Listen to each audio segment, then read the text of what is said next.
The Lives of the Saints by Father Alban Butler, April 24th. Saint Fidelis of Sigmaringen, A.D. 1622. He was born in 1577 at Sigmaringen, a town in Germany, in the Principality of Hohenzollern.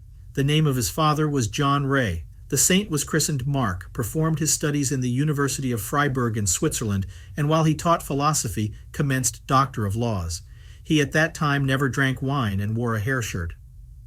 His modesty, meekness, chastity, and all other virtues charmed all that had the happiness of his acquaintance.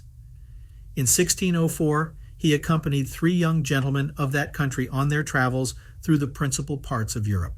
During 6 years, which he continued in this employment, he never ceased to instill into them the most heroic and tender sentiments of piety. He received the Holy Sacrament very frequently, particularly on all the principal holidays. In every town where he came, he visited the hospitals and churches, passed several hours on his knees in the presence of the Blessed Sacrament, and gave to the poor, sometimes, the very clothes off his back. After this, he practiced the law in quality of counselor or advocate at Colmar, in Alsace, with great reputation, but with greater virtue. Justice and religion directed all his actions. He scrupulously forbore all invectives, detractions, and whatever might affect the reputation of any adversary.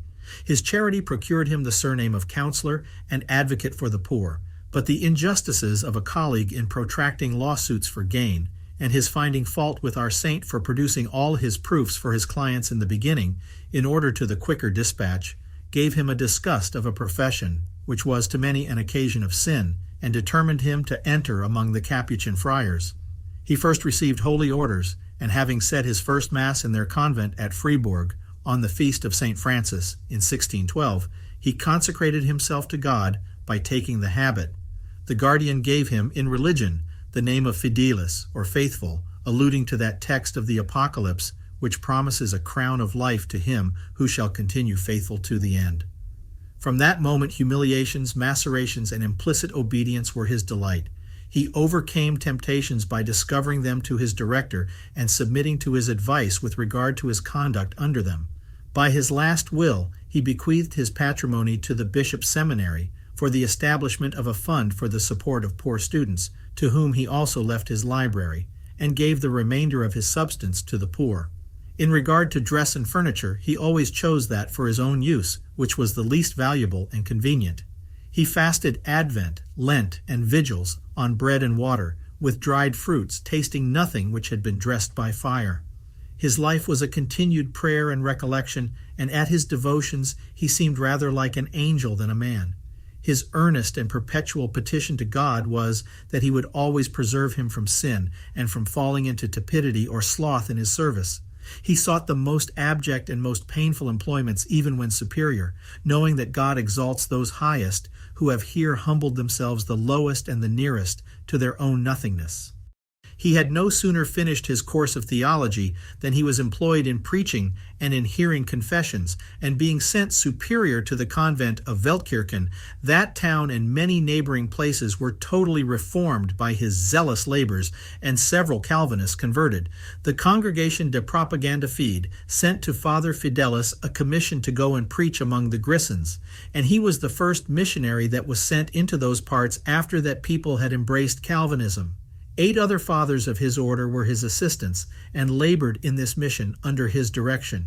The Calvinists of that territory, being incensed at his attempt, loudly threatened his life, and he prepared himself for martyrdom on entering upon this new harvest. Ralph de Salis and another Calvinist gentleman were converted by his first conferences.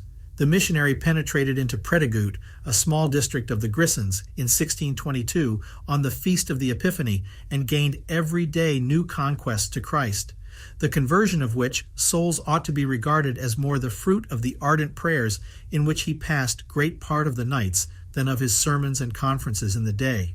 These wonderful effects of his apostolic zeal, whereof the Bishop of Coire sent a large and full account to the Congregation de Propaganda, so enraged the Calvinists in that province, who had lately rebelled against the emperor, their sovereign, that they were determined to bear with them no longer. The Holy Father, having notice of it, thought of nothing but preparing himself for his conflict, passing whole nights in fervent prayer before the Blessed Sacrament or before his crucifix, and often prostrate on the ground. On the 24th of April, 1622, he made his confession to his companion with great compunction, said Mass, and then preached at Grouck, a considerable borough. At the end of his sermon, which he delivered with more than ordinary fire, he stood silent on a sudden with his eyes fixed on heaven in an ecstasy during some time. He foretold his death to several persons in the clearest terms, and subscribed his last letters in this manner: Brother Fidelis, who will be shortly the food of worms. From Grouck he went to preach at Sevis, where, with great energy, he exhorted the Catholics to constancy in the faith. A Calvinist having discharged his musket at him in the church, the Catholics entreated him to leave the place. He answered that death was his gain and his joy, and that he was ready to lay down his life in God's cause. On his road back to Grouck, he met 20 Calvinist soldiers with a minister at their head. They called him false prophet and urged him to embrace their sect. He answered, "I am sent to you to confute, not to embrace your heresy. The Catholic religion is the faith of all ages. I fear not death." One of them beat him down to the ground by a stroke on the head with his backsword. The martyr rose again on his knees, and stretching out his arms in the form of a cross, said with a feeble voice, "Pardon my enemies, O Lord. Blinded by passion, they know not what they do. Lord Jesus, have pity on me. Mary, Mother of Jesus, assist me."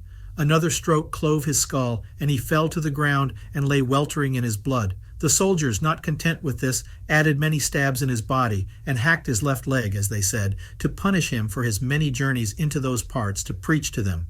A Catholic woman lay concealed near the place during this butchery, and after the soldiers were gone, coming out to see the effects of it, found the martyr's eyes open and fixed on the heavens.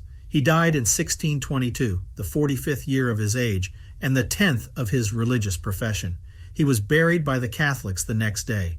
The rebels were soon after defeated by the imperialists, an event which the martyr had foretold them. The minister was converted by this circumstance and made a public abjuration of his heresy. After 6 months, the martyr's body was found incorrupt, but the head and left arm separate from the trunk. These, being put into 2 cases, were translated from thence to the Cathedral of Coire, at the earnest suit of the bishop, and laid under the high altar with great pomp. The remainder of the corpse was deposited in the Capuchin's church at Veltkirchen. 3 miracles performed by his relics and intercession out of 305 produced are inserted in the decree of his beatification, published by Pope Benedict XIII in 1729. Other miracles were proved, and the decree of his canonization was published by Benedict XIV in 1746. The 24th of April is appointed the day of his festival, and his name is inserted in the Roman Martyrology. To contribute to the conversion of a soul from sin is something far more excellent than to raise a dead body to life. This must soon fall again a prey to death, and only recovers by such a miracle the enjoyment of the frail and empty goods of this world. But the soul, which from the death of sin is raised to the life of grace, is immortal, and from a slave of the devil and a firebrand of hell, passes to the inestimable dignity and privileges of a child of God. By which divine adoption she is rescued out of the abyss of infinite misery and exalted to the most sublime state of glory and happiness, in which all the treasures of grace and of heaven are her portion forever. Hunger, thirst, watchings, labors, and 1,000 martyrdoms ought to seem nothing to one employed in the sacred ministry, with the hopes of gaining but one sinner to Christ. Moreover, God himself will be his recompense, who is witness and keeps a faithful account of all his fatigues and least sufferings.